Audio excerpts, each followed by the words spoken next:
Hello दोस्तों, नमस्कार। स्वागत है आपका आज के सेशन में। आज का सेशन दोस्तों बाल विकास और शिक्षण शास्त्र का होने वाला है, जिसमें आपको टॉप 35 प्रश्न देखने को मिलेंगे दोस्तों। जो कि एक प्रश्न बहुत ही महत्वपूर्ण है। ये प्रश्न सीटेट एग्जाम में पूछे गए हैं दोस्तों। तो देखते हैं एक एक प्रश्न को। एक एक प्रश्न बहुत ही महत्वपूर्ण, बड़े ध्यान से देखना है आपको। आज का पहला प्रश्न है, ब्लूम की टैक्सोनॉमी खाली जगह की पदानुक्रमित व्यवस्था है। कैसी व्यवस्था है दोस्तों ये? उपलब्धि, लक्ष्यों की, पाठ्य चर्चा संबंधी घोषणाओं की, पठन कौशल की, संज्ञानात्मक उद्देश्यों की। प्रश्न नंबर 1, तो इसका ऑप्शन नंबर डी सही उत्तर हो जाएगा। संज्ञानात्मक उद्देश्यों की ब्लूम की टैक्सोनॉमी की एक पदानुक्रमित व्यवस्था है। ऑप्शन नंबर डी इसका सही उत्तर हो जाएगा। सेशन में जो नए हैं दोस्तों, वो लाइक और सब्सक्राइब कर लें दोस्तों, जिससे आपको नोटिफिकेशन मिलता रहे और सीटेट की तैयारी बहुत ही अच्छे नंबरों से आपकी हो सके। प्रश्न नंबर 2, सीबीएसई द्वारा प्रस्तावित समूह परियोजना गतिविधि खाली जगह का एक सशक्त साधन है। प्रश्न नंबर 2, ऑप्शन नंबर ए, रोजमर्रा के शिक्षण से होने वाले तनाव को दूर करने के लिए, अनेकता में एकता की संकल्पना का प्रचार प्रसार करने के लिए, सामाजिक भागीदारी को सुगम बनाने के लिए, ऑप्शन नंबर डी, शिक्षकों के भार को हल्का करने के लिए। प्रश्न नंबर 2, तो सीबीएसई द्वारा प्रस्तावित समूह परियोजना गतिविधि का क्या सशक्त साधन हो जाएगा दोस्तों? तो ये हो जाएगा ऑप्शन नंबर सी, सामाजिक भागीदारी को सुगम बनाने के लिए। ऑप्शन नंबर सी इसका सही उत्तर हो जाएगा। ऑप्शन नंबर सी इसका सही उत्तर हो जाएगा। प्रश्न नंबर 3,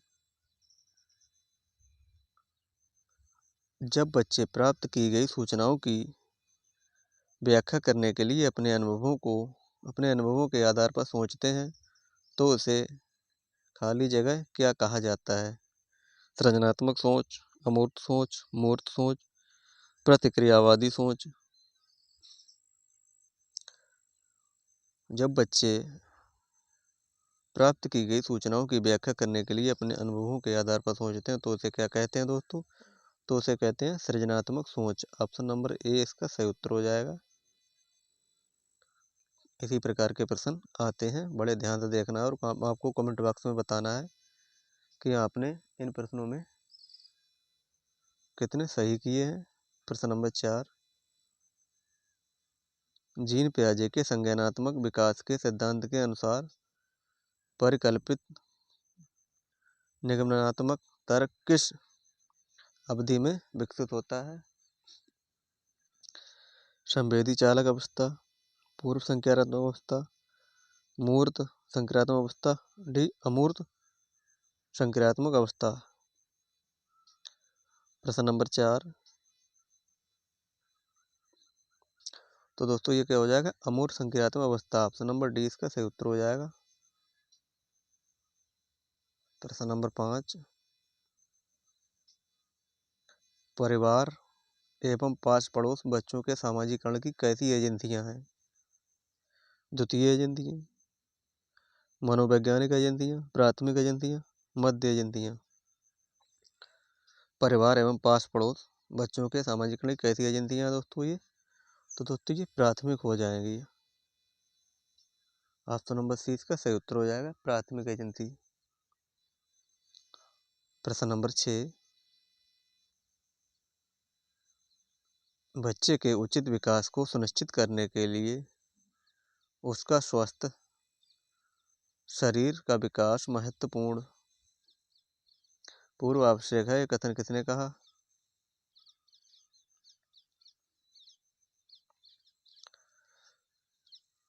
ये कथन कैसा है दोस्तों? प्रश्न नंबर 6, तो दोस्तों ये कथन सही है, क्योंकि शारीरिक विकास के अन्य पक्षों के साथ अंतः संबंधित है। बच्चे के उचित विकास के सुनिश्चित करने के लिए स्वस्थ शारीरिक विकास एक महत्वपूर्ण है। तो ऑप्शन नंबर सी इसका सही उत्तर हो जाएगा। प्रश्न नंबर 7, शारीरिक गति बुद्धि रखने वाले बच्चों की अंतिम अवस्था निम्नलिखित में से कौन सी हो सकती है? शल्य चिकित्सक, कवि, वाचक, राजनैतिक नेता। प्रश्न नंबर 7, तो ये शल्य चिकित्सक हो जाएगी। ऑप्शन नंबर ए इसका सही उत्तर हो जाएगा। प्रश्न नंबर 8, कक्षा 7 का शिक्षार्थी गणित में त्रुटियां करता है, एक शिक्षक के रूप में आप क्या करेंगे? शिक्षार्थी को सही उत्तर उपलब्ध कराएंगे, शिक्षार्थी को कैलकुलेटर का प्रयोग करने की अनुमति देंगे, शिक्षार्थी से कहेंगे कि वह विकल्पनात्मक पद्धति का प्रयोग करे अथवा स्वयं त्रुटि का पता लगाने के लिए दोबारा कोशिश करे, शिक्षार्थी को दिखाएंगे त्रुटि कहाँ थी और शिक्षार्थी को उस दोहराव के लिए कहेंगे। प्रश्न नंबर 8, तो दोस्तों क्या करेंगे? तो दोस्तों ये करेंगे, शिक्षार्थी से कहेंगे कि विकल्पनात्मक पद्धति का प्रयोग करे अथवा स्वयं त्रुटि का पता लगाने के लिए उसे दोबारा करे। ऑप्शन नंबर सी इसका सही उत्तर हो जाएगा। प्रश्न नंबर 9, निम्नलिखित में से कौन सा अधिगम के आकलन को उजागर करता है? निम्नलिखित में से कौन सा अधिगम के आकलन के उजागर करता है? ऑप्शन नंबर ए, शिक्षक मानक उत्तरों से विद्यार्थियों के उत्तरों की तुलना करके उनका आकलन करता है, शिक्षक विद्यार्थियों की चिंतन प्रक्रिया पर ध्यान देने के अलावा उनकी अवधारणात्मक सोच का भी आकलन करता है, शिक्षक पाठ्य पुस्तकों में दी गई जानकारी के आधार पर विद्यार्थियों का आकलन करता है। डी, शिक्षक किसी विद्यार्थी के निष्पादन का आकलन दूसरों के निष्पादन की तुलना में करता है। प्रश्न नंबर 9, तो दोस्तों ये क्या हो जाएगा? ऑप्शन नंबर 20 का सही उत्तर हो जाएगा। शिक्षक विद्यार्थियों की चिंतन प्रक्रिया को ध्यान रखने के अलावा उनकी अवधारणाओं को समझ के भी आकलन करता है। ऑप्शन नंबर 20 का सही उत्तर हो जाएगा।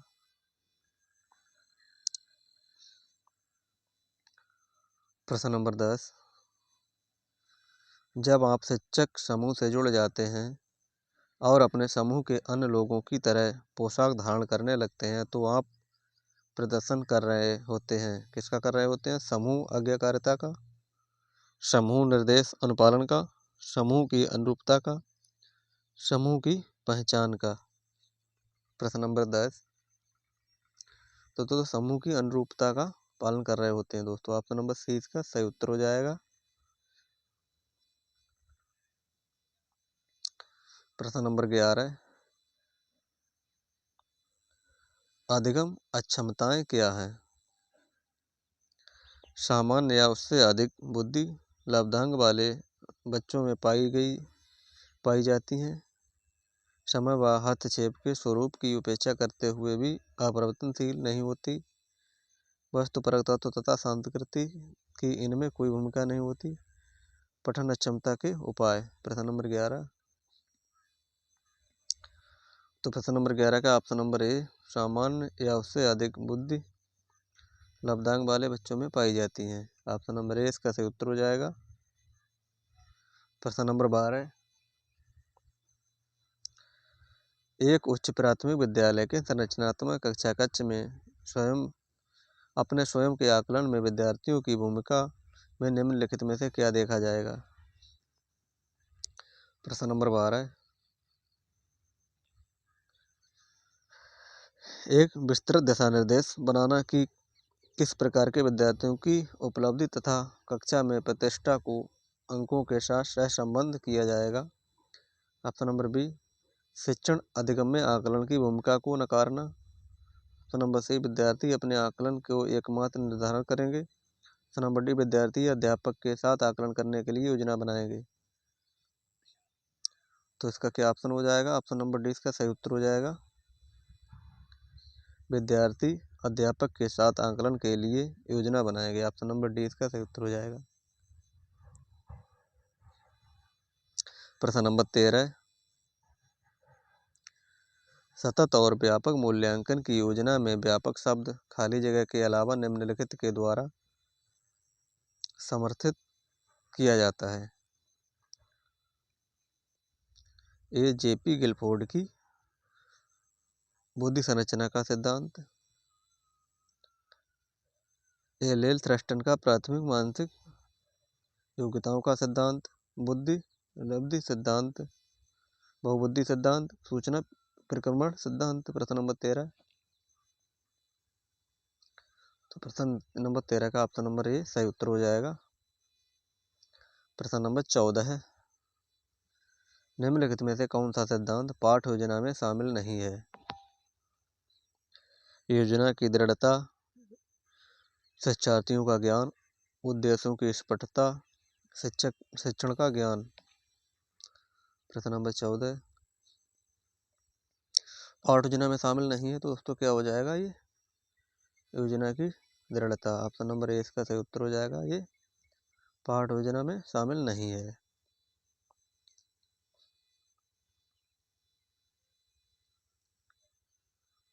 प्रश्न नंबर 15, निम्नलिखित कथनों में से कौन सा विकास अधिगम के बीच संबंध को सही प्रकार से सूचित करता है? विकास एवं अधिगम अंतः संबंधित और अंतः निर्मित होते हैं। विकास एक अधिगम संबंधित नहीं है। अधिगम विकास का ध्यान किए बिना घटित होता है। अधिगम की दर विकास की दर से काफी अधिक है। प्रश्न नंबर 15, तो 15 का ऑप्शन नंबर ए विकास एवं अधिगम अंतः संबंधित और अंतः निर्भर होते हैं। ऑप्शन नंबर ए इसका सही उत्तर हो जाएगा। प्रश्न नंबर 16 है, अध्यापकों को कक्षा में बहुभाषीयता को खाली जगह समझना चाहिए। क्या समझना चाहिए? एक समस्या के रूप में, एक व्यवस्थागत मुद्दा के रूप में, एक गुण और साधन के रूप में, एक रुकावट के रूप में। प्रश्न नंबर 16, तो एक गुण और साधक के रूप में, एक गुण और साधन के रूप में समझना चाहिए अध्यापक की उपभोक्ता को।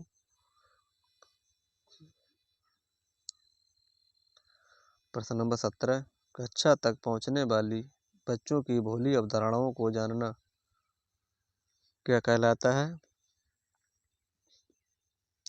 शिक्षक के किसी उद्देश्यों की पूर्ति नहीं करना। शिक्षक के फैसलों को पस्त कर देता है क्योंकि इससे उसका कार्यभार बढ़ता है। शिक्षक के लिए अपने शिक्षण को अधिक सार्थक बनाने की योजना में सहायक होता है। शिक्षक की योजनाओं और शिक्षण में रुकावट बनता है। प्रश्न नंबर 17, तो 17 का ऑप्शन नंबर सी सही उत्तर हो जाएगा इसका। प्रश्न नंबर 18, निम्नलिखित में से कौन सा तरीका अध्यापक के द्वारा एक सृजनात्मक बच्चे की पहचान के लिए सर्वाधिक उपयुक्त होगा?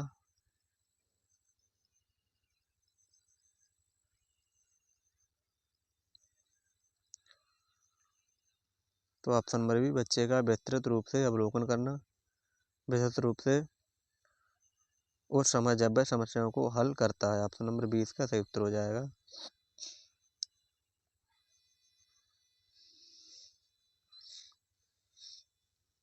प्रश्न नंबर 19, प्रतिक्रिया का विलोप होना निम्नलिखित में से किसके बाद अधिक कठिन है?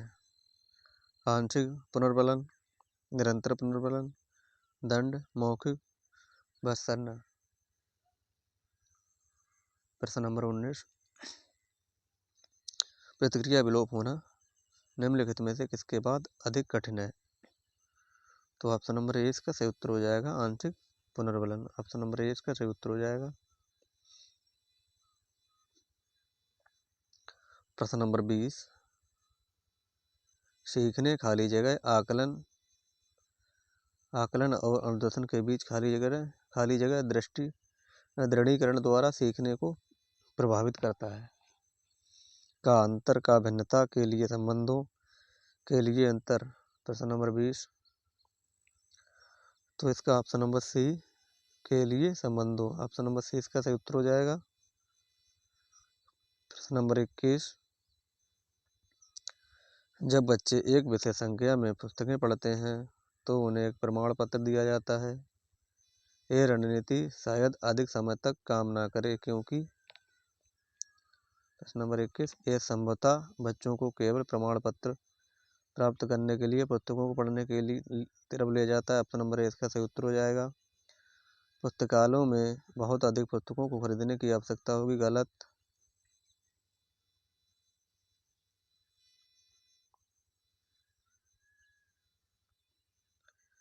जब अधिक संख्या में बच्चे पढ़ना शुरू कर देंगे तो बड़ी मात्रा में प्रमाण पत्र देने होंगे। गलत। बच्चों को उनके गृह कार्य को पूरा करने में बाधा डालेंगे। गलत। तो ऑप्शन नंबर ए इसका सही उत्तर हो जाएगा। प्रश्न नंबर 22, व्यक्तिगत शिक्षा कार्यक्रम की योजना खाली जगह के संदर्भ में बनाई जाती है। बाल केंद्र शिक्षा कार्यक्रम, मुक्त विद्यालय शिक्षा कार्यक्रम, ये अधिगम शिक्षा कार्यक्रम, विशेष शिक्षा कार्यक्रम। प्रश्न नंबर 22, तो प्रश्न नंबर 22 का ऑप्शन नंबर ए बाल केंद्रित शिक्षा कार्यक्रम, ऑप्शन नंबर ए इसका सही उत्तर हो जाएगा। प्रश्न नंबर 23, पियाजे के सिद्धांत के अनुसार बच्चे निम्न में से किसके द्वारा सीखते हैं? सही प्रकार से ध्यान लगाकर जानकारी को याद करना। गलत हो जाएगा। उपयुक्त पुरस्कार दिए जाने पर अपने व्यवहारों में परिवर्तन लाना। गलत हो जाएगा। समाज के अधिक योग्य सदस्यों के द्वारा उपलब्ध कराए गए सहारे के आधार पर। गलत हो जाएगा। अनुकूल की प्रतिक्रियाओं के द्वारा, ऑप्शन नंबर डी इसका सही उत्तर हो जाएगा। प्रश्न नंबर 24, अधिकांश व्यक्तियों की बुद्धि औसत होती है। बहुत कम लोग प्रतिभा संपन्न होते हैं और बहुत कम व्यक्ति मंदबुद्धि के होते हैं। कथन प्रतिबद्धता के सिद्धांत पर आधारित है। बुद्धि और जातीय भिन्नताओं, बुद्धि के वितरण, बुद्धि की वृद्धि, बुद्धि और लैंगिक भिन्नताएं। प्रश्न नंबर 24, तो प्रश्न नंबर 24 का ऑप्शन नंबर बी बुद्धि के वितरण, ऑप्शन नंबर 20 का सही उत्तर हो जाएगा। प्रश्न नंबर 25, वाइगोत्स्की के सामाजिक सांस्कृतिक सिद्धांत के अनुसार संस्कृति और भाषा विकास में एक महत्वपूर्ण भूमिका निभाते हैं। बच्चे अलग क्षेत्र में चिंतन करते हैं, वे पूर्ण परिप्रेक्ष्य नहीं लेते। यदि निम्न आयु पर अमूर्त सामग्री में प्रस्तुत किया जाए तो बच्चे अमूर्त तरीके से चिंतन करते हैं। स्वनिर्देशित वाक सहयोग का निम्न स्तर। प्रश्न नंबर 25, तो प्रश्न नंबर 25 का ऑप्शन नंबर ए इसका सही उत्तर हो जाएगा। प्रश्न नंबर 26, संज्ञान एवं संवेग के मध्य किस प्रकार का संबंध होता है? एक दूसरे से स्वतंत्र हैं। एक देशीय संवेग संज्ञान को प्रभावित करते हैं। एक देशीय संज्ञान संवेगों को प्रभावित करते हैं। द्विदेशीय, दोनों के बीच एक गतिक पारस्परिक क्रिया होती है। प्रश्न नंबर 26, तो प्रश्न नंबर 26 का ऑप्शन नंबर डी इसका सही उत्तर हो जाएगा। द्विदेशीय, दोनों के बीच एक गतिशील पारस्परिक क्रिया होती है। प्रश्न नंबर 27, निम्नलिखित में से कौन सा प्रदत्त कार्य प्रतिभाशाली विद्यार्थी के लिए उपयुक्त है? प्रश्न नंबर 27, तो कौन सा उपयुक्त विभिन्न विषयों को ध्यान में रखते हुए विज्ञान की एक नई आदर्शात्मक पुस्तक का निर्माण करना। प्रश्न नंबर 28, व्याख्या, अनुमान और अथवा नियंत्रण परिकल्पना के लक्ष्य हैं। क्या है? पारंपरिक तर्कणा, आगमनात्मक तर्कणा, निगमनात्मक तर्कणा, वैज्ञानिक पद्धति। तो दोस्तों वैज्ञानिक पद्धति इसका सही उत्तर हो जाएगा, ऑप्शन नंबर डी। प्रश्न नंबर 29,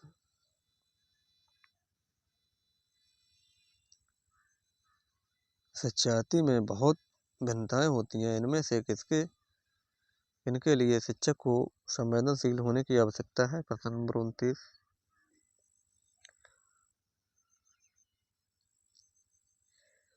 तो इन दोनों के लिए ऑप्शन नंबर 20 का सही उत्तर हो जाएगा। प्रश्न नंबर 30, निम्नलिखित में से खाली जगह के अतिरिक्त सभी वातावरणीय कारक विकास को आकार देते हैं। पौष्टिक की गुणवत्ता, सांस्कृतिक शिक्षा की गुणवत्ता, शारीरिक गठन। तो दोस्तों ये शारीरिक गठन, ऑप्शन नंबर डी इसका सही उत्तर हो जाएगा। दोस्तों आप कमेंट बॉक्स में बताएं कि आपने कितने प्रश्न सही किए हैं। दोस्तों मिलते हैं कल, तब तक के लिए दोस्तों धन्यवाद। जो चैनल में नए हैं वो लाइक और सब्सक्राइब